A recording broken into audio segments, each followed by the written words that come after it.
오늘 특별히 이사야서 53장을 살피면서 4절을 중심으로 해서 하나님 말씀을 좀 같이 보려고 합니다. 그는 징벌을 받아서 하나님에게 맞으며 고난을 당한다 하였노라. 예수님의 이 땅에서의 삶을 한 단어로 정리를 한다 그러면 고난이 될 것 같습니다. 고난. 태어나셔서 죽으시고 다시 하늘 보좌에 돌아가시기까지 그 삶을 전체적으로 평가를 한다 그러면 예수님의 삶은 한마디로 고난이었습니다. 태어난 곳이 마구간이었고 그리고 목수의 아들로 자라나셨고 예수님의 고백처럼 인자는 머리 들 곳도 없는 그런 삶을 살았습니다. 그리고 마지막 주님의 이 땅에서의 마지막 생애는 우리가 잘 아는 것처럼 고난의 죽음으로써 이 땅의 삶을 마감했던 것을 우리가 압니다. 여러분, 그 당시의 왕이 사람들에게 얼마나 존경을 받고 인정을 받고 존중함을 받았습니까? 또 그 당시의 제사장들이 얼마나 사람들로부터 귀하게 여김을 받고 대접을 잘 받았습니까? 그리고 그 당시에 소위 말하는 선지자들이 얼마나 많은 백성들로부터 대접을 받고 그리고 귀하게 여김을 받았습니까? 그런데 정작 왕이며 대제사장이며 선지자의 직을 한 몸에 갖고 이 땅에 오셨던 예수 그리스도에 대해서 누가 왕처럼 대우한 적이 있었습니까? 제사장처럼 대우한 적이 있었습니까? 또 하나님 보내신 선지자라고 그렇게 귀하게 여긴 적이 있었습니까? 예수님은 왕이면서 대제사장이면서 하나님 보내신 그 선지자, 바로 모세를 통해서 예언되었던 그 선지자였음에도 불구하고 사람들은 예수님에게 지극히 부당한 대우를 했습니다. 예수님을 자신들의 왕이나 제사장이나 선지자들처럼 조차도 대우하지 않았습니다. 예수님의 삶은 그 결과로 한마디로 고난의 삶이었다. 그런데 그 예수님의 고난을 보면서 사람들은 뭐라고 이야기를 하냐면 그는 징벌을 받아서 하나님에게 맞으며 고난을 당한다 하였노라 이야기를 합니다. 저가 징계를 받고 저가 고난을 당한 것은 자기 스스로의 죄 때문이지 우리의 죄 때문 아니라고 하는 것입니다. 이게 무엇을 이야기하는 겁니까? 예수 그리스도가 메시아가 누구인지를 알지 못하니까 예수 그리스도의 일하심과 예수 그리스도의 사역하심, 예수 그리스도께서 받으신 그 고난의 의미도 이해할 수가 없었다는 거예요. 그리스도를 알지 못하니까 그리스도의 고난의 의미를 알지는 못하는 거예요. 반대로 말하면 그리스도의 고난의 의미를 알지 못하는 사람은 예수 그리스도가 누구인지를 제대로 알지 못하는 사람이라는 거예요. 그래서 예수님께서 우리의 죄 때문에 자신들의 죄 때문에 십자가를 지고 징계를 받고 고난을 당한다는 그 사실을 그들은 알지 못했습니다. 오늘 본문은 그 원인을 한마디로 이렇게 설명을 합니다. 4절 그는 실로 우리의 질고를 지고 우리의 슬픔을 당하였거늘 우리는 생각하기를 그는 징벌을 받아서 하나님에게 맞으며 고난을 당한다 하였노라. 우리는 생각하기를 하나님께서 어떤 계획을 가지고 계셨던지 하나님께서 어떤 것을 의도하셨던지 성경에 어떤 메시아를 예언해 놓았던지 관계없이 내 생각에는 그 메시아는 이래야 된다라고 하는 자신들만의 생각이 있었다라고 하는 거예요. 예수님께서 오셨을 때 이스라엘 백성들은요, 하나님이 보내시는 메시아는 어떨 거라고 하는 그 생각이 자기들 나름대로의 생각이 분명했습니다. 그 대표적인 것이 뭐냐? 메시아는 이 땅에 오면 왕으로 올 텐데 얼마나 위대한 왕인지, 로마 황제를 물리치고 로마 제국을 물리치고 로마의 그 압제로부터 우리들을 자유케 하고 해방시켜줄 그런 정치적인 왕으로 올 것이다. 그런 개념이 그들에게 아주 분명하게 자리 잡고 있었어요. 온 이스라엘 사람들, 온 유대 사람이 이 생각 속에서 노임받지를 못하고 이 생각 속에 갇혀 있었습니다. 그래서 우리가 아는 것처럼 요한복음 6장에 보면 예수님께서 오병이어의 기적을 베푸세요. 떡 5개와 물고기 2마리 가지고 수많은 사람들을 먹이고도 남기는 그런 기적을 행합니다. 그때 사람들이 예수님께 어떻게 행합니까? 예수님을 잡아다가 자신들의 임금을 삼으려고 했다 그랬어요. 왜 그렇습니까? 이 정도의 능력 있는 사람이라면, 그러면 우리의 임금이 되어서, 우리의 왕이 되어서 로마 황제와 대적할 수가 있고, 그러면 우리를 그 로마의 압제로부터 해방시켜주고 구원시켜줄 수 있다라고 그렇게 믿었기 때문에 그래요. 보리떡 5개와 물고기 2마리 가지고 이렇게 많은 사람들을 먹일 수 있다 그러면, 그런 사람이라면 충분히 우리의 왕이 될 수 있었다라고 하는 거죠.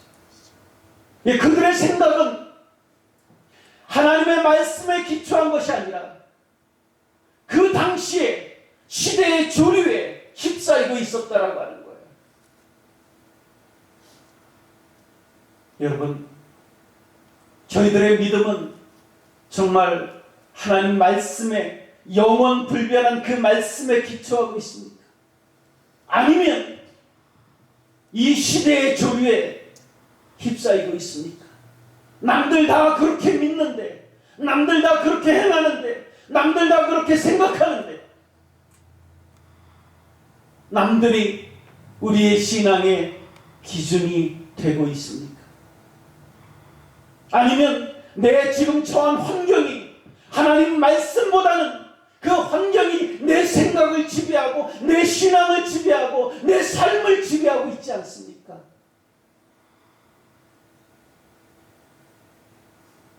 우리는 생각하기를 하나님 말씀이 우리에게 무슨 말씀을 해준다라고 할지라도 그것은 별로 관계없고, 내 판단에는, 내 생각에는, 적어도 지금 이 시대에 흘러가는 그 모습에는 그것을 내세우면서 내 신앙생활이 그렇게 변질되거나 바뀌어가고 있지는 않습니까? 여러분, 예수 아무리 잘 믿어도 고난이 있습니다. 믿음이 없어서 고난받는 거 아니고, 하나님 앞에 신실하지 못해서 고난받는 거 아니고, 하나님 앞에 무언가 잘못되어서 고난받는 거 아니고, 예수 잘 믿는 사람에게도 얼마든지 고난이 찾아올 수 있고, 어려운 환경이 주어질 수 있고, 기도해도 마치 응답되지 않는 것과 같은 그런 일들이 얼마든지 일어날 수 있습니다. 그때 우리는 무엇을 붙들겠습니까? 기도 응답받지 못하는 그 모습을 붙들며, 그래, 이게 현실이지라고 그렇게 이야기하겠습니까? 그것은 우리는 생각하기를 그 말과 똑같은 것. 아니면 그 순간에라도 하나님의 말씀은 변하지 않는다라고 하는 그 사실을 붙들고 그 안에 내 믿음을 세우려고 발버둥 치시겠습니까? 그 자체가 이미 하나님 앞에 축복이랍니다. 비록 내 일순간에 일들은 이루어지지 않고 내 일순간의 기도는 당장 이루어지지 않는 것 같지만, 그럼에도 불구하고 결국에는 합력하여서 나의 선을 위해서 역사하실 하나님을 믿는 그 믿음을 가지고 지금의 삶을 넉넉히 이기고 극복하고 살아갈 수 있느냐? 무엇입니까? 내 삶의 기초가 무엇입니까? 영원 분별한 하나님의 말씀입니까? 아니면 내 생각입니까? 그 생각은 지극히 지금 현재 나의 처한 환경이나 지금 내가 살아가고 있는 이 시대의 모습입니다. 세상이 다 이런저런 것들을 인정하는, 그게 하나님 말씀에 반하는 일이라고 할지라도 세상은 이것을 인정하는 추세에 처해 있다라고 할 때 교회의 모습은 어떠해야 됩니까? 우리 아는 것처럼 미국에서 제일 큰 장로교회 교단이 PCUSA라고 하는 교단이에요. 미국에서 제일 큰 장로교단입니다. 불과 얼마 전에 장로교단 헌법을 바꿨어요. 뭐라고 바꿨냐면 부부라고 하는 것은 더 이상 남자와 여자의 결합이 아니라 두 사람의 결합이다, 그렇게 바꿨어요. 왜 그런 줄 아십니까?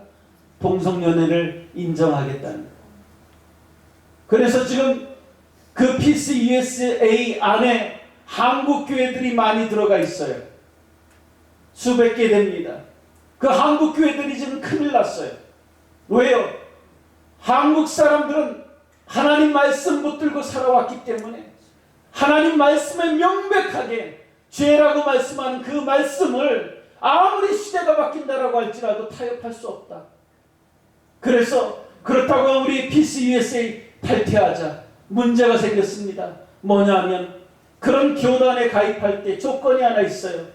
모든 교회 재산은 그 교단에 함께 가입을 해야 돼요.